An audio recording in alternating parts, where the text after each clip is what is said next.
चाकणकर बाई घराची brand ambassador होती, म्हणून लोक तिच्याकडे जात होते, त्याचं पित होते आणि त्याचे भक्त बनत होते. नीलम गोरेचा पुरावा जेव्हा समोर येईल तर तुम्ही लगेच अटक कराल का?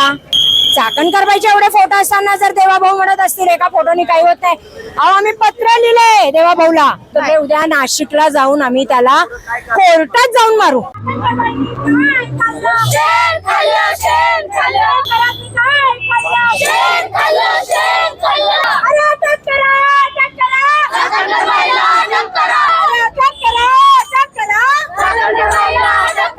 राज्यभरात भोंदूबाबा खराच्या प्रकरणाने खळबळ उडालेली आहे आणि अशातच आज बीटीए फाउंडेशन कडून एक आंदोलन करण्यात आलेलं आहे. या ठिकाणी आपण पाहू शकतो भोंदूबाबा अशोक खरात जो आहे त्याचा या ठिकाणी तिरडीवरती त्याचा पुतळा बांधण्यात आलेला आहे आणि त्याला काळ देखील फासण्यात आलेला आहे. एकूणच महिलांनी जोडे देखील मारल्याचे या ठिकाणी पाहायला मिळते.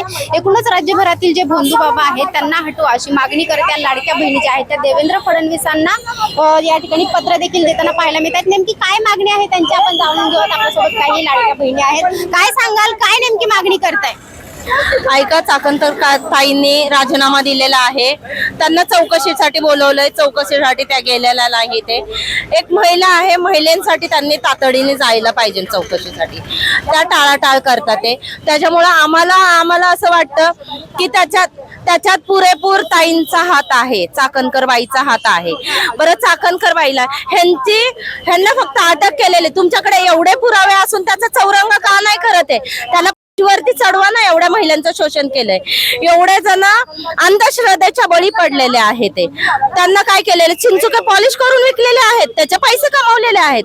एवढे सगळे तुमच्याकडे पुरावे आहेत. ते ज्या दुकानातून खरेदी करायचे, काय चेडे गोटे काय करायचं त्यांना तंत्र मंत्र, तो माणूस तुमच्याकडे आहे तर करा अटक करून दाखवू नका. द्या महिलांना न्याय मिळू द्या. असा खरात परत पायदा नाही झाला पाहिजे. नाही नक्कीच संगीता तिवारी देखील आहेत बीटीए फाउंडेशनच्या. ताई, काय सांगाल, काय मागणी करताय? तिरडी काढली आहे तुम्ही अशोक खरातच्या. तिरडी आम्ही याच्यासाठी काढली की शासन ज्या हिशोबाने स्लो काम करते, का एवढे व्हिडिओ समोर येतात, का कारवाई होत नाहीये, का इन्व्हेस्टिगेशन एवढं स्लो चाललंय? रुपाली चाकणकर एक दलाल होती, ती दलाली खात होती, तिच्यावर कारवाई का होत नाही? तिला अटक का होत नाही?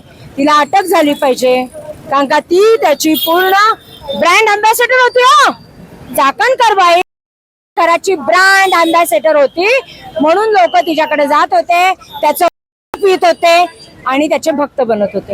तेव्हा नीलम गोरेंनी पण या ह्याच्यामध्ये जाऊन पूजा केलेली आहे, त्यांनीही राजीनामा द्यावा.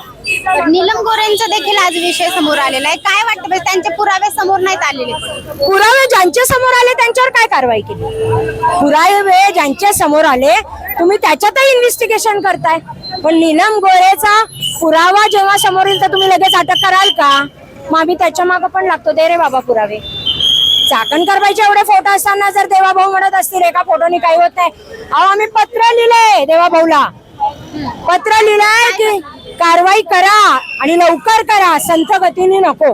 होईल वाटते का कारवाई? कारण अनेकांचे फोटो समोर आलेत, मुख्यमंत्र्यांचा देखील फोटो आहे.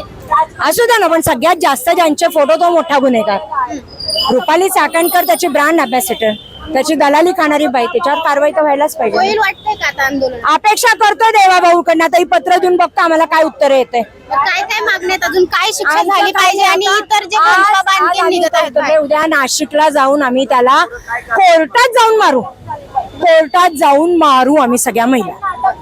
तर एकूणच आपण पाहतो या लाडक्या बहिणींकडून देवाभाऊ अर्थातच देवेंद्र फडणवीस जे आहे त्यांच्याकडे मागणी करण्यात येत आहे, त्यांना पत्र देखील त्या देत आहेत. एकूणच त्याच्यावरती कठोरात कठोर कारवाई करा, त्याला अटक करा, शिक्षा द्या अशी मागणी जी आहे ती या महिलांकडून करण्यात येत आहे. जर त्याला शिक्षा दिली नाही आणि रुपाली चाकणकर यांना अटक केली नाही तर आम्ही कोर्टात जाऊन त्याला मारू असा देखील इशारा या महिलांकडून देण्यात आला. स्नेहल निमगरे, महाराष्ट्र टाइम्स.